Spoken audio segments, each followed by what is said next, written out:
ప్రభునందు ప్రియ పరిశుద్ధ దేవుని కుమారులారా, దేవుని కుమార్తెలారా, యేసుక్రీస్తు ప్రత్యక్షింపు నామములో మీ అందరికీ వందనాలు. అలాగే దేవునికి స్తోత్రాలు.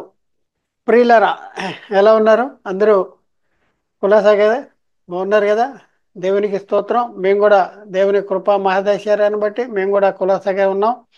ప్రియులారా, మరి మరొక అంశం ద్వారా మీ చేరువలోనికి రావటానికి దేవుడు మాకు అనుగ్రహించిన గొప్ప ఆధిక్యతను బట్టి దేవునికి మరొకసారి కృతజ్ఞతాస్తుతులు చెల్లిస్తున్నా. దేవునికి స్తోత్రాలు. ప్రియులారా, మనము గత క్లాసులో ఆ, చరణ్ గురించినటువంటి కొన్ని సంగతులు మనం నేర్చుకున్నాం. అంటే నేటి క్రైస్తవ సమాజంలో చెర అనే అంశంలో ఉన్నటువంటి గలిబిలి ఏంటి, అపోహలేంటి అనే సంగతులు చాలా క్షుణ్ణంగా నేర్చుకున్నాం. అయితే ఆ అపోహలు, వాళ్ళ కలిగి ఉన్న అపోహలు ఏంటి, వాటి వాటి దానికి వాస్తవం ఏంటి, అపోహలు ఏంటి, వాస్తవం ఏంటి, ఈరోజు వాస్తవాలు నేర్చుకున్న వరుసలో చాలా క్లాసులు పడద్ది. కాబట్టి శ్రద్ధగా వినాలి, ఆలోచించాలి, అర్థం చేసుకోవాలి, సత్యాన్ని గ్రహించడానికి ప్రయత్నం చేయాలి. మేమన్నీ కూడా వ్యక్తిగతంగా కానీ, సంఘపరంగా కానీ, సంస్థ పరంగా కానీ, మరి కించపరచడానికి కానీ, తప్పు పట్టుకుంటానికి కానీ, మరి మీది తప్పు మాదే, మేము చెప్పేదే కరెక్ట్ అని చెప్పడానికి కానీ మేము లేము. బైబిల్ ఏం చెప్తుంది, బైబిల్లో ఏముంది, అది మీకు తెలియపరచడానికి వచ్చాం.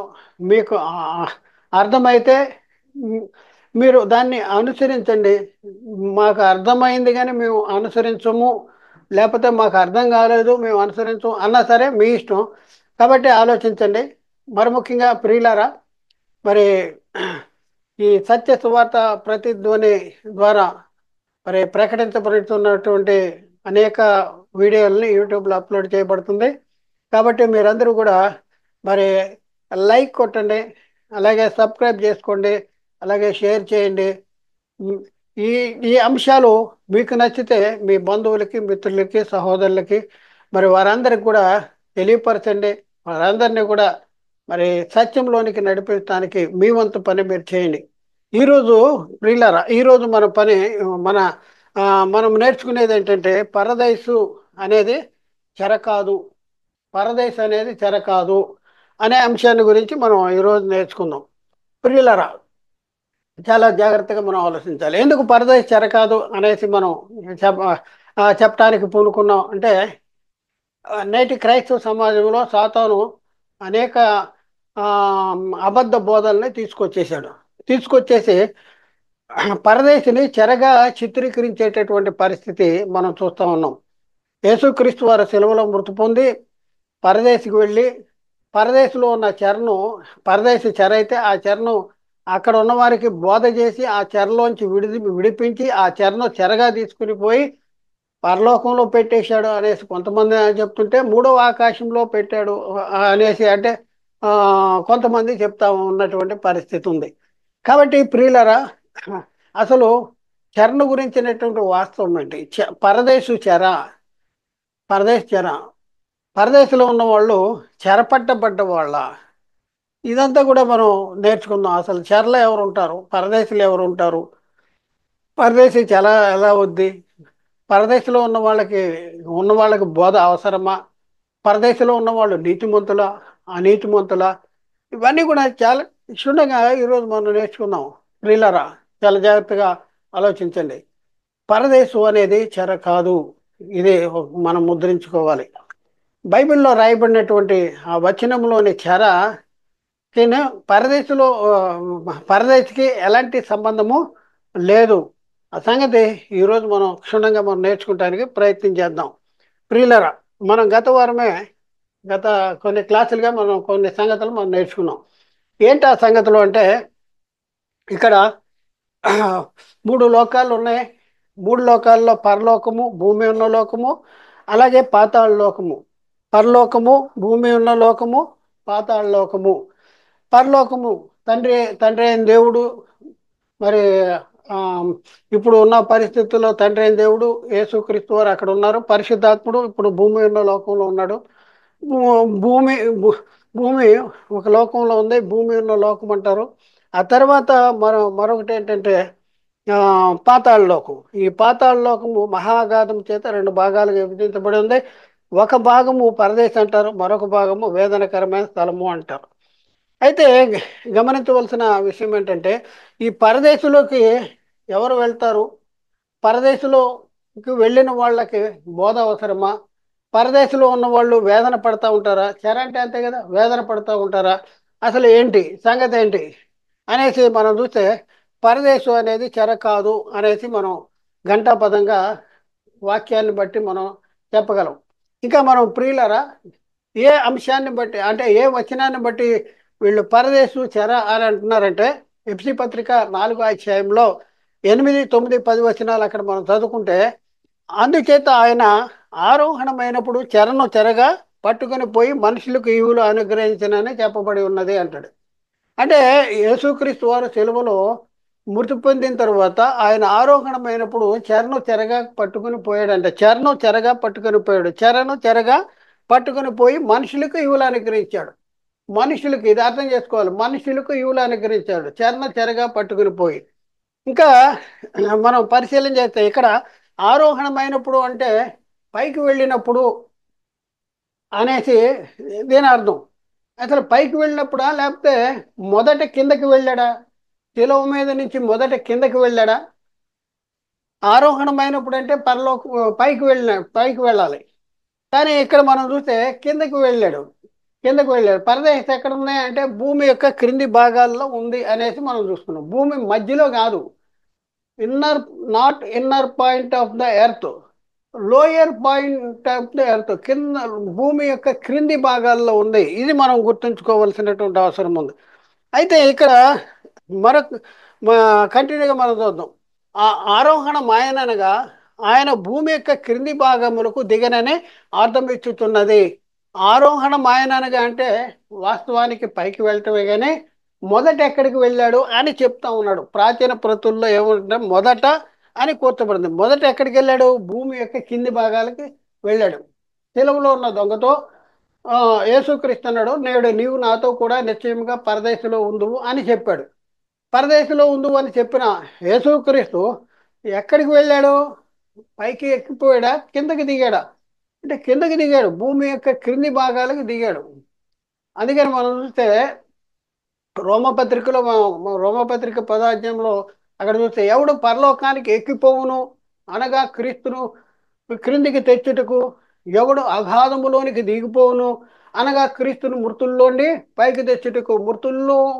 మృతి సెలవులో మృతి పొందని యేసుక్రీస్తు కిందకి వెళ్ళాడు. అందుకనే ఎవడు అగాధమునకు దిగిపోవును అనగా క్రీస్తును పైకి తెచ్చుటకు అంటాడు. అంటే భూమి మీద నుంచున్న మనకి పైకి వెళ్తే పరలోకమునే, ఈ భూమి ఉన్న లోకము కిందకి వెళ్తే మరి పాతాళ లోకం అని, ఈ పాతాళ లోకంలో పరదేశం ఉందని, ఆ పాతాళ లోకాన్ని అగాధము, ఈ ఆ వచనాన్ని బట్టి అగాధమని ఆ, మనం గ్రహించాలి.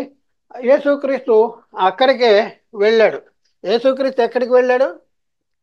ఇక్కడ మనం చూస్తే భూమి మీద సిలువ వేయబడినటువంటి యేసుక్రీస్తు వారు, భూమి మీద సిలువ వేయబడినటువంటి యేసుక్రీస్తు వారు అగాధానికి దిగిపోయాడు. అగాధానికి మరొక పేరు ఏంటంటే పాతాళ లోకము. ఈ పాతాళ లోకాన్ని దిగిపోయాడు. పాతాళ లోకంలో ఎక్కడికి వెళ్ళాడు? యేసుక్రీస్తు భూమి మీద నీతిమంతుడిగా జీవించాడు కదా. నీతిమంతుడిగా జీవించిన యేసుక్రీస్తు ఎక్కడికి వెళ్తాడు అంటే పరదేశకి వెళ్తాడు. అందుకనే సిలువలో ఉన్న దొంగతో, నేడు నీవు నాతో కూడా నిశ్చయముగా పరదేశంలో ఉందువు అని చెప్పాడు.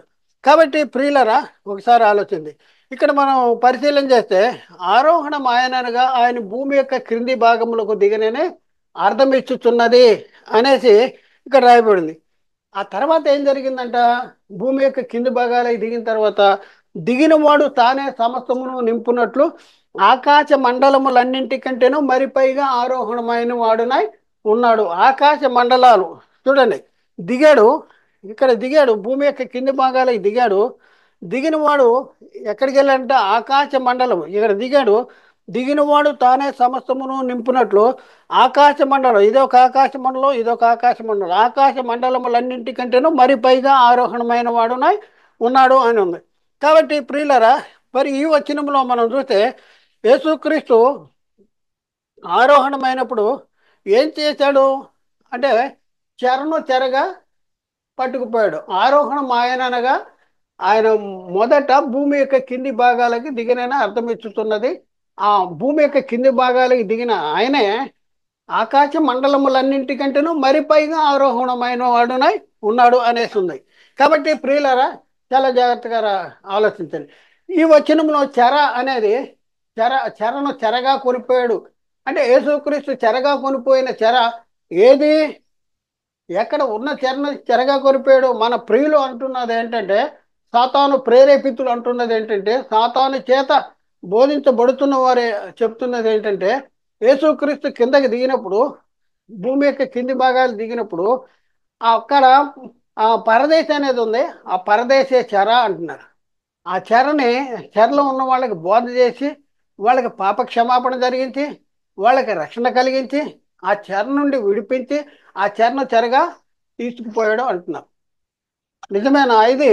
ఇది నిజమేనా? చూడండి, పరదేశీ చెర అని అపోహపడుతున్న వారు ఏం చెప్తున్నారు, ఏం చెప్తున్నారు అనేది మనం కొద్దిగా మనం పరిశీలన చేద్దాం.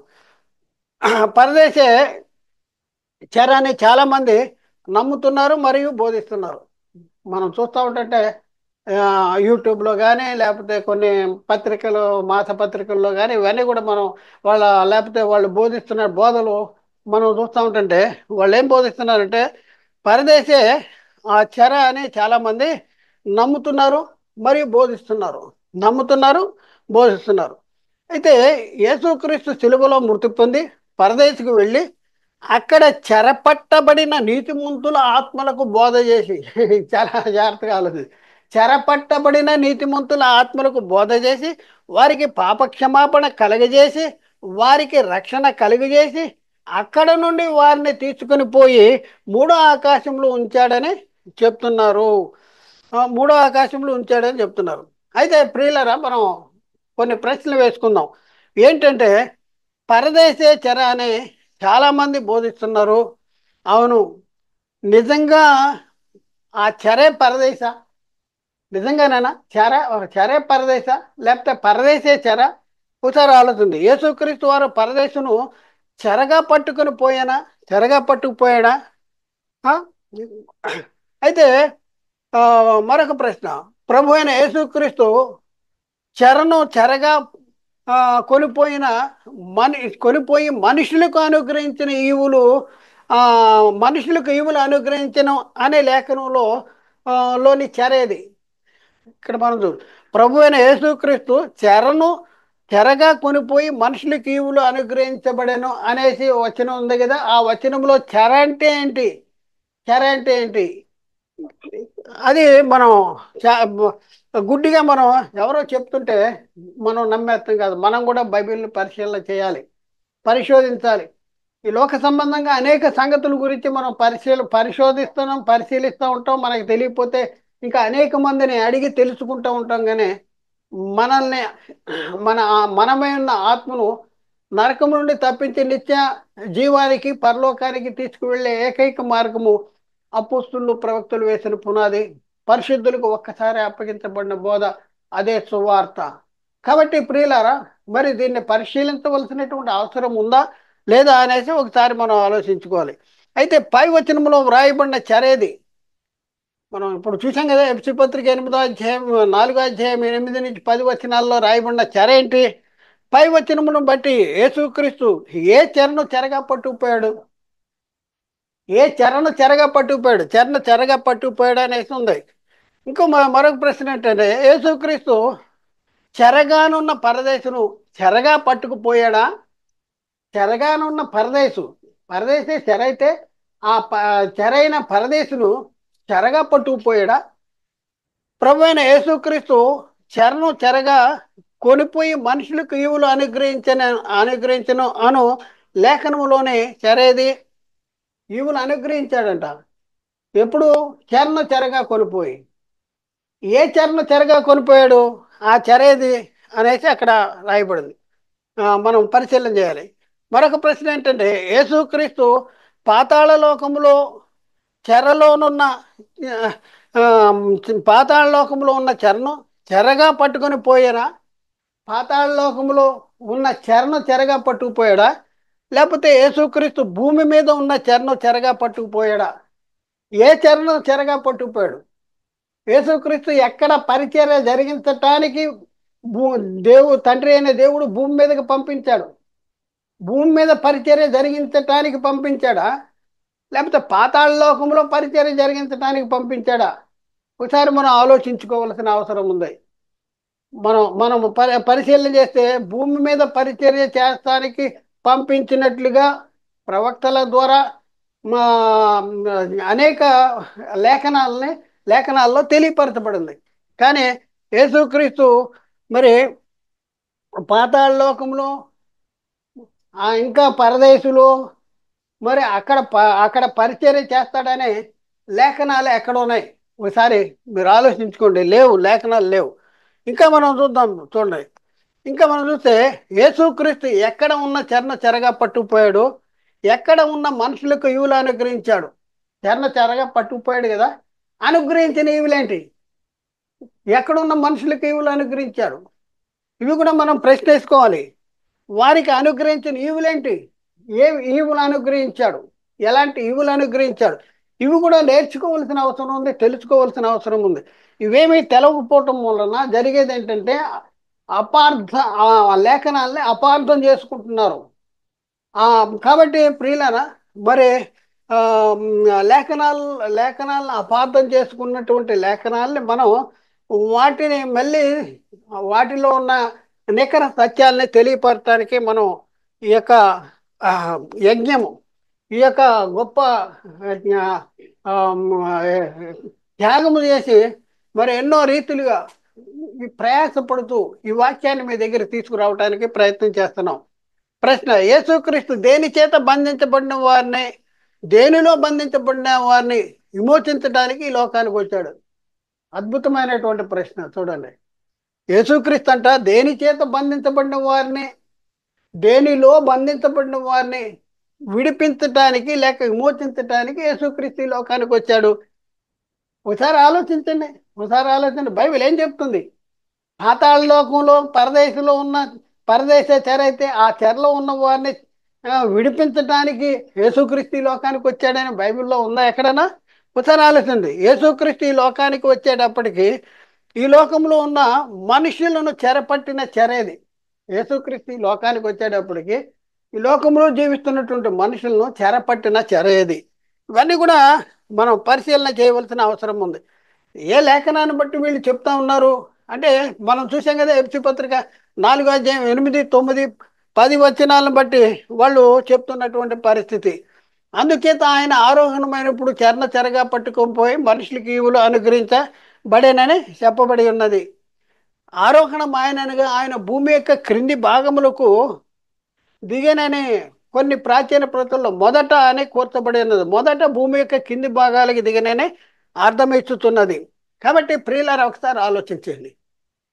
యేసుక్రీస్తు వారు ఎక్కడ ఉన్న చెరని చెరగా పట్టుకుపోవటానికి తండ్రి అయిన దేవుడు ఈ లోకానికి పంపించాడు. అంటే ఎక్కడ ఉన్న ఎక్కడ ఉన్న చెరని చెరగా పట్టుకుపోవటానికి తండ్రి అయిన దేవుడు ఈ లోకానికి పంపించాడు. ప్రియులరా, ఒకసారి ఆలోచించండి. మన ప్రియులు అనుకున్నట్లు పరదేశ్ అనేది చెర కాదు.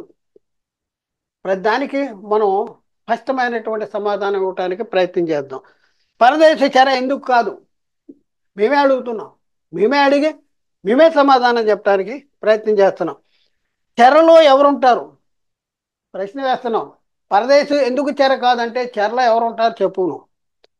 ఆ తర్వాత చెరలో ఉన్నవారి పరిస్థితి ఎలా ఉంటుంది?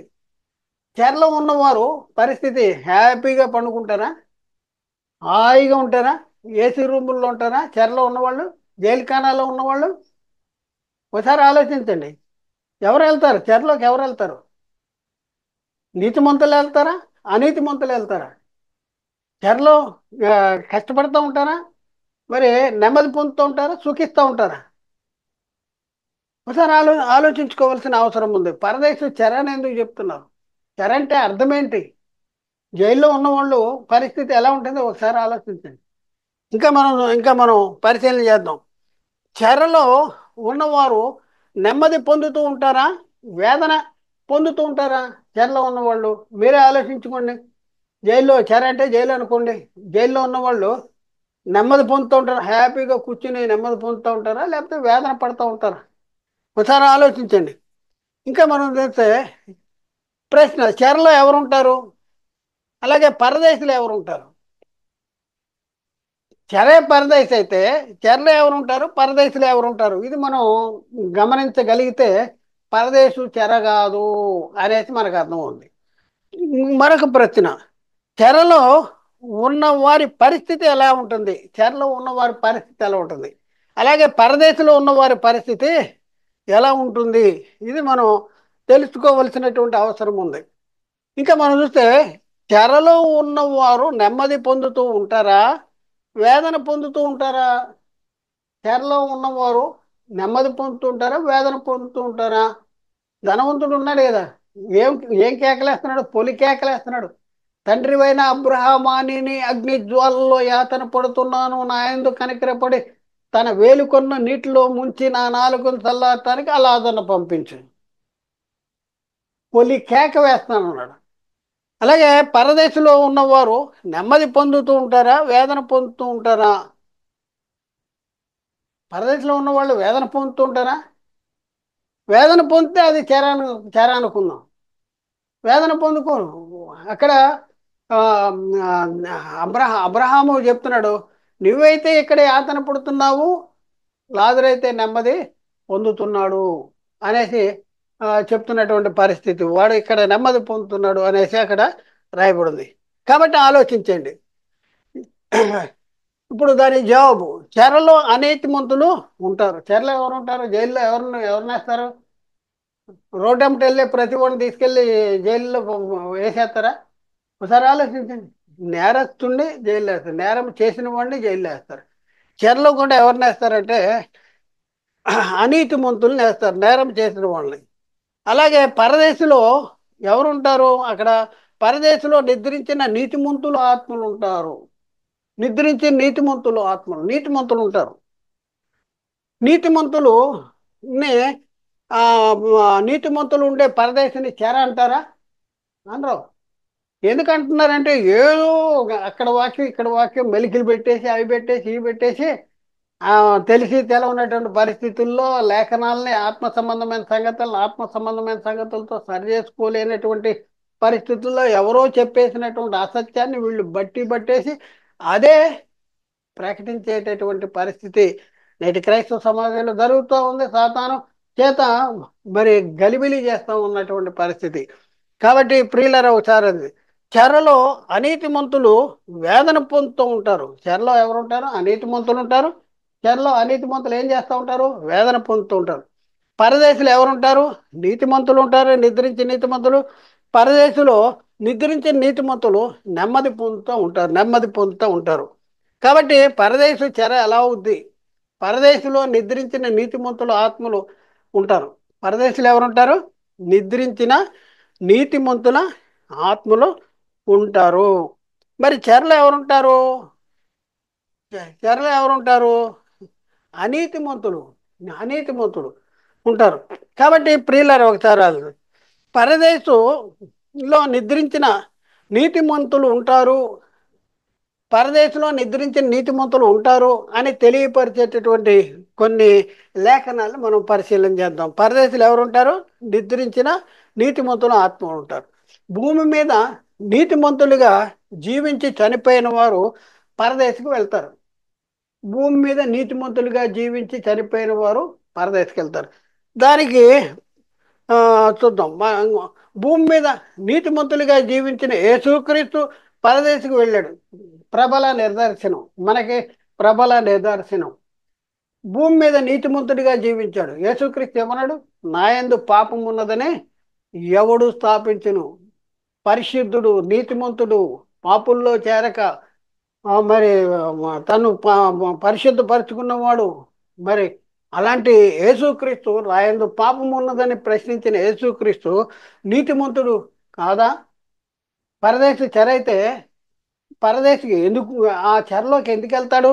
ఒకసారి భూమి మీద నీతిమంతుడిగా జీవించిన యేసుక్రీస్తు పరదేశకు వెళ్ళాడు. అంటే భూమి మీద నీతిమంతులుగా జీవించి నిద్రించిన వాళ్ళు ఎక్కడికి వెళ్తారు అనేసి దానికి యేసుక్రీస్తు మనకు ప్రబల నిదర్శనం. చూద్దాం చూడండి ఎక్కడ ఆ సంగతి మనం చూస్తే, యేసుక్రీస్తు సెలవులో ఉన్నప్పుడు ఇద్దరు దొంగలు ఆమ్, ఆయనతో కూడా సిలువ వేయబడ్డారు. అందులో ఒక దొంగ అంటాడు, యేసు నీవు నీ రాజ్యంలోనికి వచ్చినప్పుడు నన్ను జ్ఞాపకం చేసుకో అనే యేసుక్రీస్తుని ప్రాధేయపడితే, యేసుక్రీస్తు దొంగతో చెప్తా ఉన్నాడు. ఏం చెప్తున్నాడంటే లోకాసు వార్త 23:43లో, అందుకు ఆయన వానితో, నేడు నీవు నాతో కూడా పరదేశంలో ఉందని నిశ్చయంగా చెప్తున్నాను. ప్రియులరా, యేసుక్రీస్తు వారు శిలువ మీద నుంచి ఎక్కిపోయాడా దిగిపోయాడా? పరలోకం ఎక్కిపోయాడా, పైకి ఎక్కిపోయాడా, లేకపోతే కిందకి దిగిపోయాడా? కిందకి దిగిపోయాడు. పరదేశంలో ఉంది అని నిశ్చయంగా చెప్తున్నాను.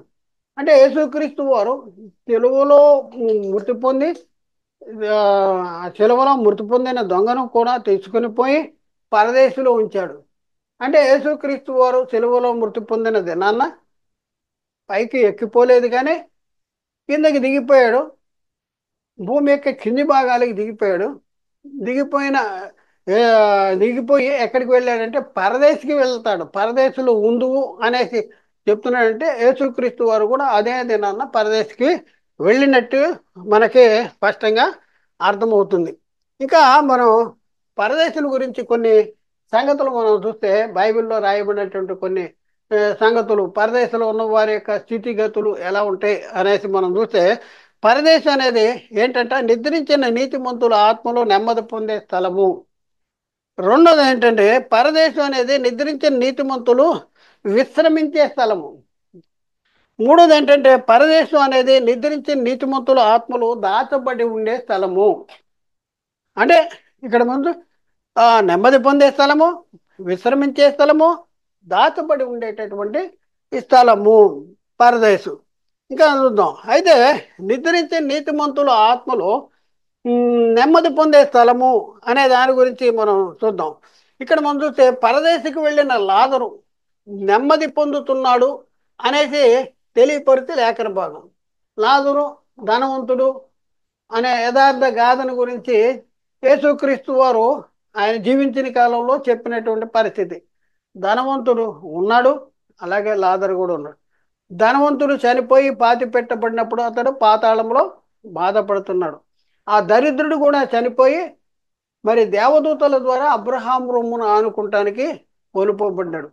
అబ్రహాం రొమ్మును ఆనుకుంటానికి పాతాళ లోకానికి వెళ్ళిన ధనవంతుని యొక్క పరిస్థితి ఏంటంటే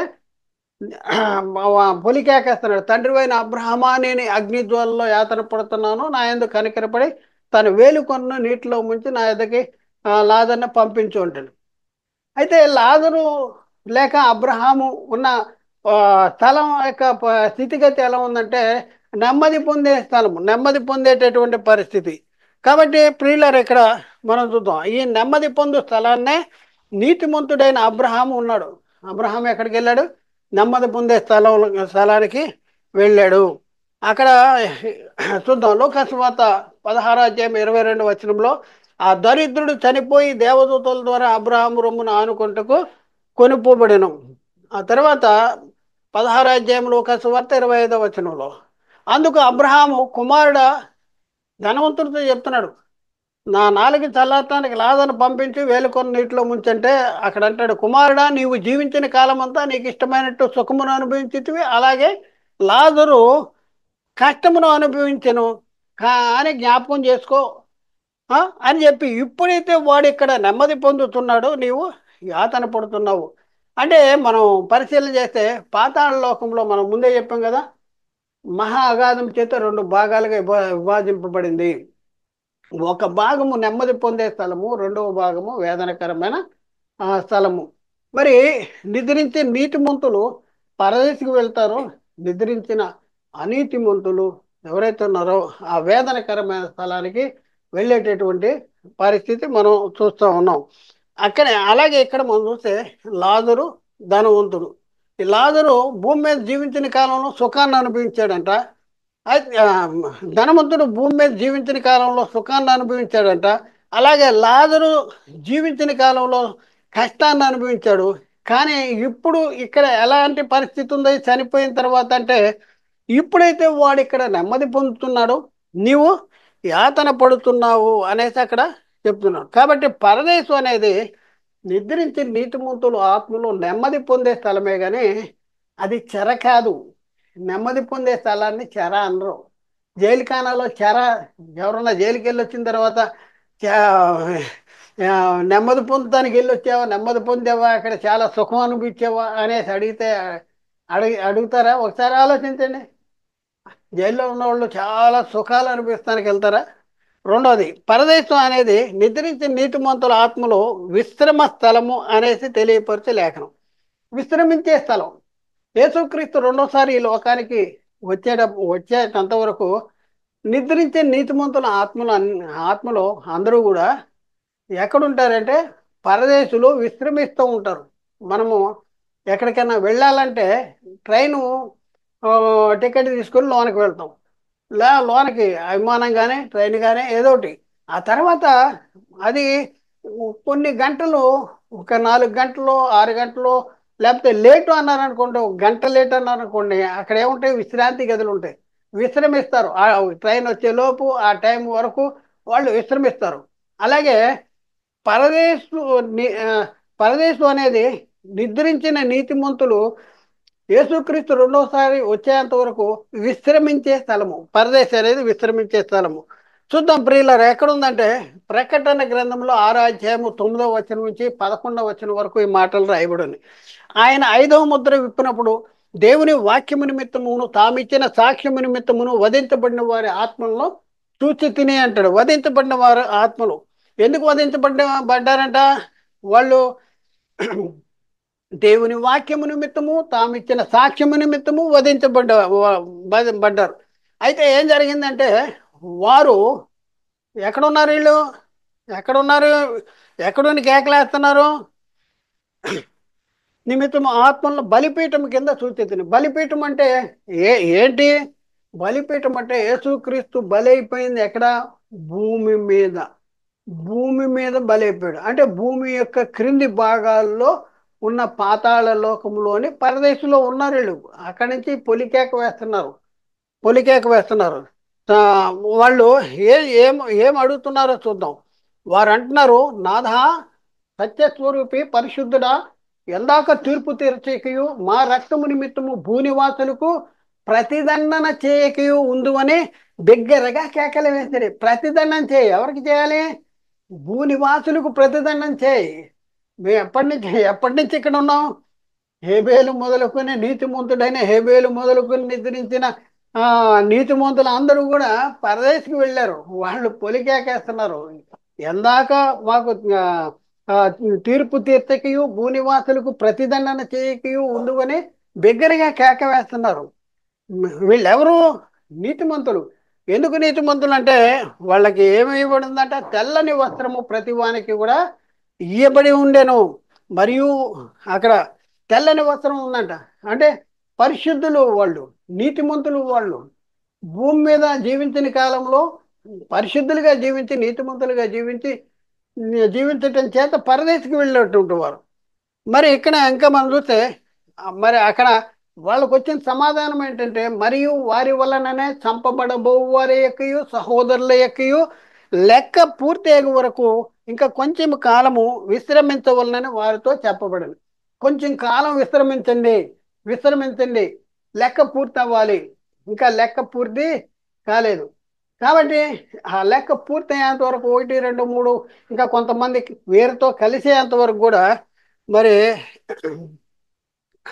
ఆ, కొంచెం కాలం విశ్రమించాలంటాడు. మూడో పాయింట్ ఏంటంటే, పరదేశం అనేది నిద్రించిన నీతిమంతుల ఆత్మలు దాచబడి ఉండే స్థలం.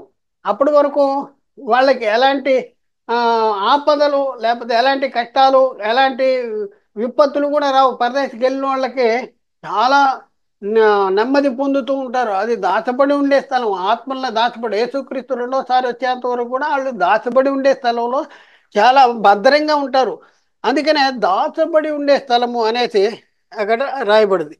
దాన్ని మనం చూస్తే ఎక్కడ ఆ మాటలు ఎక్కడ ఉన్నాయి అనేసి మనం చూస్తే యోబు గారు చెప్తా ఉన్నారు.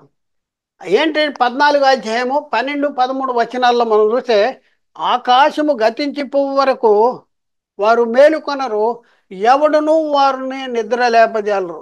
చూడండి, ఆకాశాలు గతించిపోయేంత వరకు ఎవరును వారు మేలుకొనరు. యేసుక్రీస్తు వచ్చిన దినాన్ని ఏముంది?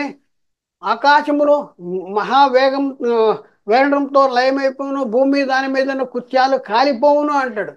అంటే ఎప్పటి వరకు వాళ్ళని ఎవరు లేపజాలరు? అంటే యేసుక్రీస్తు రెండవసారి వచ్చా, అంటే యేసుక్రీస్తు రెండవసారి వచ్చేంత వరకు కూడా వాళ్ళు అక్కడ దా ఇది- వాళ్ళు ఏం చేస్తారంటే దాచబడి ఉండేటటువంటి పరిస్థితి. ఎవరును వారిని నిద్ర లేపజాలరు. నీవు నన్ను పాతాళంలో దాచినేళ్ళ ఎంత మేలు. పాతాళంలో దాచినేళ్ళ దాచబడి ఉండే స్థలం ఇది. పరదేశం అనేది, పాతాళలోకంలో ఉన్న పరదేశం అనేది దాచబడి ఉండేటటువంటి స్థలము. కాబట్టి ఎంత మేలు. ఆమ్, నీ కోపము చల్లారి వరకు నన్ను చాటున ఉంచినేళ్ళ ఎంత మేలు. ఆ, ఎంతో మేలు. నాకు ఇంతకాలమని నీవు నియమించిన తరువాత నన్ను జ్ఞాపకము చేసుకున్న వల్లనే నేనెంతో కోరుకొనుతున్నాను. కాబట్టి ప్రియులరా, ఒకసారి ఆలోచించండి. పరదేశం అనేది నెమ్మది పొందే స్థలము. పరదేశం అనేది ఆ, దాచిపడి ఉండే స్థలము. కాబట్టి పరదేశం అనేది చెర కాదు. కాబట్టి పరదేశిని చెర అని చెప్పడం అనేది చాలా జ్ఞానవంతులు చెప్తున్నారా, అజ్ఞానవంతులు చెప్తున్నారా, మీరే తెలుసుకోవాలి. ఒకసారి ఆలోచించండి. ఇంకా మనం చూస్తే చెర అంటే నరకము, యాతన పడే స్థలము. చెరలో చెర అంటే నరకము అనేది యాతన పడే స్థలము, యాతనకరమైన స్థలము, వేదనకరమైన స్థలము, యాతన పడే స్థలము. చెరలోనున్న వారు పరిస్థితి ఏంటంటే నిరాహారులకి, ఈ లోక సంబంధంగా మనం ఆలోచిస్తే చెరలో ఉన్న వాళ్ళకి ఆ, పరిస్థితి ఎలా ఉంటుందంటే కొంతమందికి ఓ చెరలో ఈ లోక సంబంధంగా మరి బైబిల్ పరంగా కూడా కొన్ని ఆ, రాజుల కాలంలో చెర కొనిపోయినటువంటి వారి పరిస్థితి ఎలా ఉంది అనేసి మనం ఆలోచిస్తే ఇక్కడ బైబిల్ పరంగా మనం ఆలోచిస్తే బైబిల్లో మంది రాజులు మరి అటు ఇస్రాయేలీలు కానీ ఇంకా కొంత మా యూదుల్ని కానీ వేసే చెర కొనిపోతారు. అలాంటి వారి పరిస్థితి ఏంటంటే చెరలోనున్న వారు నిరాహారులుగా ఉన్నారు. సామాన్యులు దప్పిక చేత జ్వరపీడితులవుదురు అంటారు. సామాన్యులు దప్పిక చేత జ్వరపీడితులవుదురు. యెషయా గ్రంథంలో 5వ అధ్యాయము 13వ వచనంలో, కావున నా ప్రజలు జ్ఞానము లేకయ్యే చెరపట్టబడిపోవుచున్నారు. జ్ఞానము లేక చెరపట్టబడు వారిలో గనులైన వారు నిరాహారులుగా ఉన్నారు. సామాన్యులు దప్పిచేత జ్వరపీడితులవుతారు. చూడండి, చెరలో ఉన్నవారు నా ప్రజలు జ్ఞానము లేక చెరపట్టబడుతున్నారంట. వారిలో గనులైన వారు నిరాహారులుగా ఉన్నారంట, ఆహారం లేకున్నారంట, దప్పిక చేత జ్వరపీడితులుగా ఉన్నారంట. ఒకసారి ఆలోచించండి. చెరలోనున్న వారు నిట్టూర్పు నిట్టూర్పు చుందురు, నిట్టూర్చుతూ ఉండుదురు. చావునకు విధించబడిన వారు చాలా మంది చెరలో ఉన్నటువంటి పరిస్థితుల్లో, చావునకు విధించబడిన వారి పరిస్థితుల్లో వాళ్ళు జీవించేటటువంటి పరిస్థితి ఉంటుంది. ఎక్కడుంది ఆ మాట? కీర్తన గ్రంథంలో 97వ కీర్తన 11వ వచనంలో ఉంది. చెరలోనున్న వారి నిట్టూర్పు నా సన్నిధికి రానిమ్ము, నీ బాహు బలాతిశయమును చూపుము, చావునకు విధించబడిన వారిని కాపాడుము అంటాడు. చూడండి, చెరలో ఉన్నవారు నిట్టూర్పు.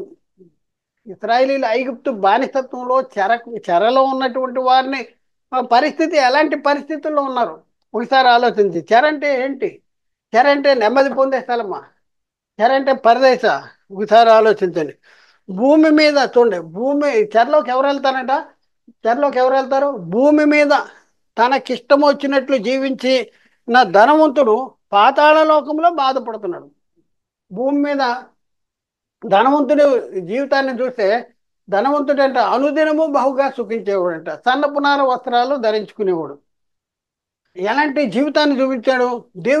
తనకిష్టమైనట్లు జీవించాడు, దేవునికి ఇష్టమైనట్టు జీవించాల. అందుకన్నాడు భూమి మీద తనకిష్టమైనట్లు జీవించిన ధనవంతుడు పాతాళ లోకంలో బాధపడుతున్నాడు. ఎక్కడ బాధపడుతున్నాడు ఏంటి అనే సంగతి లేఖనాల్లో ఉందో మనం చూద్దాం. లూకాసు వార్త 16 అధ్యాయం 22 నుండి 24 వరకు. ఆ దరిద్రుడు చనిపోయి దేవదూతల ద్వారా అబ్రహాము రొమ్మున ఆనుకుంటకు కొనిపోబడెను. ధనవంతుడు కూడా చనిపోయి పాతి పెట్టబడెను. అప్పుడు అతడు పాతాళంలో బాధపడుతూ ఏం చేస్తున్నాడంట, భూమి మీద దేవునికి ఇష్టమైన రీతిలో జీవించిన ధనవంతుడు, దేవునికి వ్యతిరేకమైన జీవితాన్ని కలిగిన ధనవంతుడు పాతాళలో చనిపోయిన తర్వాత పాతాళ లోకానికి వెళ్ళాడు. అక్కడ బాధపడుతున్నాడు అంట. బాధపడుతూ ఆయనకి అక్కడికి వెళ్ళిన తర్వాత ఎవరు కనపడుతున్నారు, కన్నులు ఎత్తంగానే ఎవరు కనపడుతున్నారంటే అబ్రహాం గారు కనపడుతున్నారు. పాతాళ లోకంలో వెళ్ళిన ధనవంతుడికి అబ్రహాం గారు కనపడుతున్నారు. అబ్రహాం గారు అనే అడుగుతున్నాడు. అబ్రహాము అతని రొమ్మున ఆనుకున్న లాదన్నే చూచాడు. అంటే ధనవంతుడు ఏం చేస్తున్నాడు, బాధపడుతున్నాడు. ఇంకా మనం చూస్తే ధనవంతుడు అగ్ని జ్వాలలో యాతన పడుతున్నానని కేకలు వేశాడు. ఎక్కడ వేశాడు అగ్ని జ్వాలలో? మనం చూస్తే లూకాసు వార్త 16 అధ్యాయం 24 25 వచనాలు. తండ్రివైన అబ్రహామా, నాయందు కనికరపడి తన వేలుకన్ను నీటిలో ముంచి నా నాలుకను చల్లార్చుటకు లాదన్న పంపుము, నేను ఈ అగ్ని జ్వాలలో యాతన పడుతున్నాను అని కేకలు వేసి, నేను ఈ అగ్ని జ్వాలలో యాతన పడుతున్నాను అనేసి కేక వేశాడు. నేను ఈ అగ్ని జ్వాలలో యాతన పడుతున్నాను. ఒకసారి ఆలోచించండి ప్రియులారా, ఒకసారి ఆలోచించండి. అగ్ని జ్వాలలో యాతన పడుతున్నాడు ఎవరు? ధనవంతుడు అగ్ని జ్వాలలో యాతన పడుతున్నాడు అనేసి ఇక్కడ రాయబడింది. అగ్ని జ్వాలలో యాతన పడు కనికరపడి తన వేలుకొన్న నీటిలో ముంచి నా నాలుకను చల్లార్చడానికి లాజర్ను పంపుము, నేను ఈ అగ్ని జ్వాలలో యాతన పడుతున్నాను అనేసి ధనవంతుడు కేకలు వేస్తున్నాడు. అంటే ధనవంతుడు ధనవంతుడితో అంటున్నాడు. ఏమంటున్నాడు ఒకసారి ఆలోచించండి. అబ్రహాము గారు ధనవంతుడితో అంటున్నాడు. ఏమంటున్నాడు అంటే, ఇప్పుడైతే వాడు ఇక్కడ నెమ్మది పొందుతున్నాడు, నువ్వు యాతన పడుతున్నావు. నీవు జీవించిన కాలం అంతా సుఖాన్ని అనుభవించావు, లాజరు కష్టాన్ని అనుభవించాడు. ఇప్పుడైతే వాడు ఇక్కడ నెమ్మది పొందుతున్నాడు, నువ్వు యాతన పడుతున్నావు. చూద్దాం వచనాన్ని చూద్దాం ప్రియులర్, ఆ వచనాన్ని చూద్దాం. లూకాసు వార్త 16 అధ్యాయం 25 వచనంలో, అందుకు అబ్రహాము కుమారుడా, నీ నీవు నీ జీవిత కాలమందు నీకు ఇష్టమైనట్టు సుఖమును అనుభవించేటివి, అలాగుననే లాజరు కష్టమును అనుభవించాను. ఎక్కడ జీవించిన కాలంలో నువ్వు జ్ఞాపకం చేసుకో ఒకసారి. నీ ఇంటి ముందు ఆ వాకిటి పడినటువంటి రొట్టె ముక్కల్ని మరి తిని జీవనం గడిపాడు కదా. నీకు ఒకసారి జ్ఞాపకం చేసుకో. నువ్వు చాలాసార్లు చూసుంటావు. ఇప్పుడైతే వాడు ఇక్కడ నెమ్మది పొందుతున్నాడు, నువ్వు యాతన పడుతున్నావు. ఇప్పుడు ఏం చేస్తున్నాడంట, వాడు అక్కడ యాతన పడ్డాడు, కష్టపడ్డాడు, మరి లాజరు కష్టాన్ని అనుభవించాడు. ఇప్పుడు ఏం చేస్తున్నాడంట, నెమ్మది పొందుతున్నాడు, నువ్వు యాతన పడుతున్నావు. ఎక్కడికి వెళ్ళాడు? చెరలోకి వెళ్ళాడు. అంటే వేదనకరమైన స్థలానికి వెళ్ళాడు. వేదనకరమైన స్థలము వెళ్ళి అక్కడ యాతన పడుతున్నాడు. ఇంకా మనం పరిశీలన చేస్తే అక్కడికి వెళ్ళిన తర్వాత ధనవంతుడికి బుద్ధి వచ్చింది. బుద్ధి వచ్చి ఏమంటున్నాడు, అలాగైతే తండ్రి నాకు 5 సహోదరులు ఉన్నారు, వారును ఈ వేదనకరమైన స్థలమునకు రాకుండాన్నట్లు వారికి సాక్ష్యం ఇచ్చటానికి ఆ లాజర్ను పంపించి, ఎందుకంటే ఆ లాజరు అయితే మా వాళ్ళను చాలా గుర్తుపడతారు, మావాడు కూడా లాజర్ను గుర్తుపడతాడు, అందుకని లాజర్ను పంపి ఏంటంటే వారికి సాక్ష్యం ఇవ్వటానికి. ఏం సాక్ష్యం ఇవ్వాలి? ఏం సాక్ష్యం? మీ మీ మీ మీ మీ సహోదరుడు, మీ అన్న పొజిషన్ చాలా బ్యాడ్ అయిపోయింది, అక్కడ నరకంలో కాలుతున్నాడు అని సాక్ష్యం ఇవ్వాలంటే ఈయన వెళ్ళి చెప్పాలంట. ఇక్కడ చూడండి, వారును ఈ వేదనకరమైన స్థలములకు రాకుండా వారికి సాక్ష్యం ఇచ్చుటికే లాజర్ను పంపించు అనేసి ధనవంతుడు అబ్రహామును ప్రాధేయపడుతున్నటువంటి పరిస్థితి. లూకాసు వార్త 16 అధ్యాయం 27 28 వచనంలో, అప్పుడు అతడు తండ్రి, అలాగైతే నాకు 5 సహోదరులు ఉన్నారు, వారును ఈ వేదనకరమైన స్థలమునకు. ధనవంతుడు ఎక్కడున్నాడు? వేదనకరమైన స్థలములో ఉన్నాడు. ఈ వేదనకరమైన స్థలమునకు రాకుండా వారికి సాక్ష్యం ఇచ్చుటికే నా తండ్రి ఇంటికి పంపవలనని నిన్ను వేడుకొనుచున్నాను అంటాడు. చూడండి, అయితే ప్రియులరా, యేసు చెప్పిన ఈ యథార్థ గాథ పరిశీలన చేస్తే ధనవంతుడు చనిపోయి పాతాళ లోకానికి వెళ్ళాడని మనకు అర్థమవుతుంది. అయితే పాతాళ లోకానికి వెళ్ళిన ధనవంతుడికి దూరము నుండి అబ్రహాము అతని రొమ్మున ఆనుకునున్న లాజరు కూడా కనపడుతున్నారు అనేసి మనకి అర్థమవుతుంది. అంత మాత్రమే కాదు కానీ ధనవంతుడు అబ్రహాము వారు ఒకరితో ఒకరు మాట్లాడుకుంటున్నారు. వారి సంభాషణ బట్టి ధనవంతుడు యాతనకరమైన లేక వేదనకరమైన స్థలంలో ఉన్నాడని మనకు అర్థమవుతుంది. అలాగే లాజరు నెమ్మది పొందు స్థలంలో ఉన్నాడని కూడా మనకు అర్థమవుతుంది. అయితే వేదన పొందు స్థలము పాతాళ లోకంలోనే ఉన్నదా? పాతాళ లోకంలోనే ఉంది. వేదన పొందే స్థలము పాతాళ లోకంలో. ఎందుకంటే ధనవంతుడు ఎక్కడికి వెళ్ళాడు? పాతాళ లోకానికి వెళ్ళాడు. పాతాళ లోకానికి వెళ్ళిపోయి అక్కడ పాతాళ లోకంలో అగ్ని జ్వాలలో యాతన పడుతున్నాను అంటాడు. లోకాసు వార్త 16 అధ్యాయం 25 వచనం. ధనవంతుడు కూడా చనిపోయి పాతాళ లోకానికి వెళ్ళాడు. పాతాళ లోకానికి వెళ్ళిన ధనవంతుడు వేదన పొందుతున్నాడు. కాబట్టి ఈ వేదన పొందు స్థలము పాతాళ లోకములో ఉందని మనకి స్పష్టంగా అర్థము అవుతుంది. ఇకపోతే అబ్రహాము గారు ఉన్న నెమ్మది పొందు స్థలము ఎక్కడుంది? ఈ నెమ్మది పొందు స్థలము పరలోకంలో ఉన్నదా లేక పాతాళ లోకంలోనే ఉన్నదా? ఎక్కడుంది ఇది? ఈ నెమ్మది పొందే స్థలం పాతాళ లోకములో వేదనకరమైన స్థలములోనున్న ధనవంతుడికి మరియు నెమ్మది పొందుతున్న స్థలములోనున్న అబ్రహాముకు మధ్య ఒక లోకము అడ్డున్నదా? ఒక లోకం అనేది అడ్డుందా? లేకపోతే ఒక మహా అగాధము చేత అగాధము అడ్డుగా ఉందా? లోకం అడ్డుందా? ఒక అంటే పాతాళ లోకంలోనే ఒక రెండు భాగాలుగా ఒక మహాగాధం చేత వేరుపరచబడి ఒక భాగంలో ధనవంతుడు, ఒక భాగంలో అబ్రహాం గారు ఉన్నారా? లేకపోతే ఈ రెండు రెండు వేరు వేరు లోకాలు అంటే రెండు వేరు వేరు లోకాలు కాదు అనేసి లేఖనాన్ని బట్టి మనకు అర్థమవుతుంది. కాబట్టి లేక ఒక మహాగాధము అడ్డుగా ఉన్నదా? వేదనకరమైన స్థలము నెమ్మది పొందే స్థలమునకు ఒకే లోకంలో ఉండి మహా అగాధము చేత వేరుపరచబడి రెండు వేరు వేరు స్థలముల మొదలైన సత్యమును బైబిల్ గ్రంథము నుండి పరిశీలించవలసినటువంటి అవసరం ఉంది. గమనించండి ప్రియులారా, పాతాళ లోకము ఇది మహా అగాధము. మహాగాధానికి ఒక పక్క పరదేశం ఉంటే మరొక పక్క వేదనకరమైన స్థలం ఉంది. ప్రియులరా, చాలా జాగ్రత్తగా ఆలోచించండి. అబ్రహాము గారు ఉన్న నెమ్మది పొందు స్థలము పాతాళ లోకంలో ఒక భాగము. పాతాళ లోకములో అగ్ని జ్వాలలో యాతన పడుతున్నటువంటి ధనవంతుడు అబ్రహాము గారు ఉన్నటువంటి నెమ్మది పొందుతున్నటువంటి స్థలములకు మధ్య ఒక లోకము అడ్డు ఉన్నదని బైబిలు గ్రంథము చెప్పుట లేదు. మరి ఏమంటుంది? ఒక మహాగాధం అడ్డుంది. వారిద్దరూ ఒకే లోకంలో మహా అగాధం చేత వేరు చేయబడి ఉన్న రెండు స్థలాలు. అవును, పాతాళ లోకము మహా అగాధం చేత రెండు భాగాలుగా వేరు చేయబడి ఉంది. పాతాళ లోకము మహా అగాధం చేత రెండు భాగాలుగా వేరు చేయబడింది.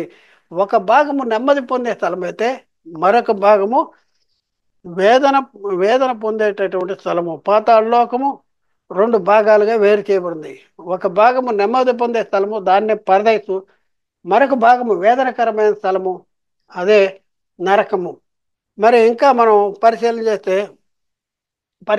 పరలోకానికి ఎక్కిపోని దావీదు ఎక్కడికి వెళ్ళాడో మనం గత క్లాసుల్లో మనం నేర్చుకున్నాం. ఇప్పుడు ఈ క్లాసు చెప్పేది మీకు అర్థం కావాలంటే గత క్లాసులు వినుండాలి. ఇక్కడ చూడండి, పరలోకానికి ఎక్కిపోని దావీదు ఎక్కడికి వెళ్ళాడు? బైబిల్లో రాయబడింది దావీదు పరలోకానికి ఎక్కిపోలేదు అంటే దావీదు ఎక్కడికి వెళ్ళాడు అంటే దావీదు తన తరము వారికి సేవ చేసి నిద్రించి పితరులు ఎందుకు చేర్చబడ్డాడు అనేసి లేఖనాలు మనం చూసుకున్నాం. అదే ఇక్కడ చెప్తున్నా, పరలోకానికి ఎక్కిపోని దావీదు ఎక్కడికి వెళ్ళాడంటే అక్కడ పితరుల దగ్గరికి వెళ్ళాడు అని ఉంది. అంటే పరలోకానికి ఎక్కిపోని దావీదు తన పితరుల ఎందుకు చేర్చబడ్డాడు అంటే దావీదు పితరులు ఎవరు అంటే అబ్రహాము. కాబట్టి అబ్రహాము గారు ఉన్న పాతాళ లోకంలోనే నెమ్మది పొందు స్థలములోనే దావీదు కూడా ఉంటాడని మనకు అర్థమవుతుంది. దావీదు దావీదు చనిపోయి పితరుల దగ్గరికి వెళ్ళాడు. దావీదు పితరులు ఎవరంటే అబ్రహాము. మరి అబ్రహాం గారు పాతాళ లోకంలో ఒక భాగమైన నెమ్మది పొందే స్థలంలో ఉన్నాడు. మరి దావీదు గారు ఎక్కడ ఉంటారు? దావీదు గారు తన పితరుల దగ్గరికి వెళ్ళాడంటే తన పితరుడైన అబ్రహాము దగ్గరికి వెళ్ళి ఉంటాడు. అంటే అబ్రహాము గారు ఉన్న దగ్గరే ఎవరు ఉంటారని మనకు అర్థమవుతుంది, దావీదు కూడా ఉంటాడు అనేసి మనకు అర్థమవుతుంది. ఇంకా మనం చూద్దాం, మరి అబ్రహాము గారి గురించి మనం ఆలోచిద్దాం. అబ్రహాము అబ్రహాముకి పితరులు ఎవరు అంటే హేబేలు కానీ, హానోక్ కానీ, నోవాహు కానీ, వీళ్ళందరూ కూడా అబ్రహాము గారు అబ్రహాముకి పితరులు. మరి వీళ్ళు ఎక్కడున్నారు? వీళ్ళు ఎక్కడున్నారంటే మనం ఆ, చెప్పే సంగతి ఏంటంటే వీళ్ళు కూడా అబ్రహాము గారు ఉన్నటువంటి నెమ్మది పొందే స్థలంలోనే ఉన్నారు. అబ్రహాము గారు నెమ్మది పొందే స్థలంలో అది ఎట్లా? హేబేలు కానీ, హానోక్ కానీ, నోవాహు కానీ అబ్రహాము గారు ఉన్న నెమ్మది పొందే స్థలంలో ఉన్నారంటే అదెలా మనం అర్థం చేసుకోవాలంటే అబ్రహాము గారితో దేవుడు మాట్లాడుతూ ఉన్నాడు. నీ నీ దినములు తీరిన తర్వాత, నీవు వృద్ధుడు అయిన తర్వాత నువ్వు చనిపోయి ఎక్కడికి వెళ్తాడంటే నీవు నీ పితరులు ఎందుకు చేర్చబడతావు అనేసి దేవుడు అబ్రహాంతో చెప్పినటువంటి సంగతి మనం చూస్తాం.